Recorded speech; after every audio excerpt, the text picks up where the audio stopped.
National Security Adviser Wi Sung-lac says the leaders of South Korea and China will sit down for their second summit next Monday in Beijing. Our correspondent Jung-min has the latest.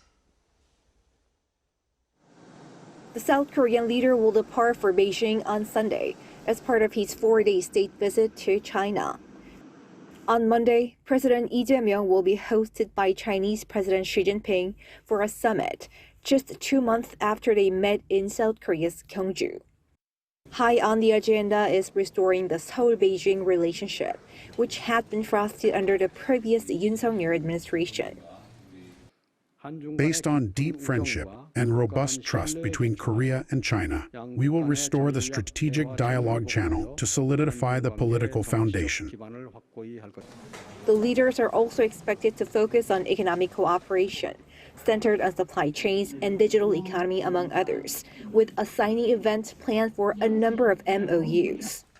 North Korea is also on the summit agenda, as Seoul asks for a constructive role by Beijing to revive dialogue with Pyongyang.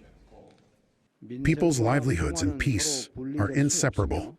Both South Korea and China share the common goal of peace and stability on the Korean Peninsula and in Northeast Asia.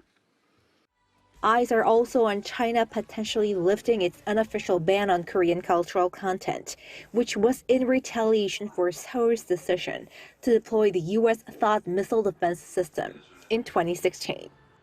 Other issues on the table include the issue of China's unauthorized steel structures in the West Sea. When asked about Taiwan issues, we said South Korea respects the One China policy. On Tuesday, a number of meetings with high-level Chinese politicians is scheduled, including Chairman of the Standing Committee of the National People's Congress, Zhao Leji, and Premier Li Chang. President Yi will then head to Shanghai, where he will meet Party Secretary of Shanghai, Chen Jining.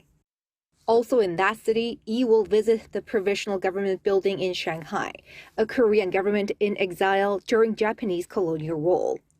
He plans to honor the 150th anniversary of the birth of Korean independence activist Kim Gu, as well as the centennial anniversary of the Shanghai Provisional Government. Business cooperation is also key to Yi's China trip. The president will attend a South Korea-China business forum in Beijing and a venture startup summit in Shanghai. Yi will also meet Koreans residing in China during his stay. The president's top security advisor called the New Year trip to China unprecedented, in that it completes a South Korea-China reciprocal visit at the top level in just 2 months. Jung-min, Arirang News.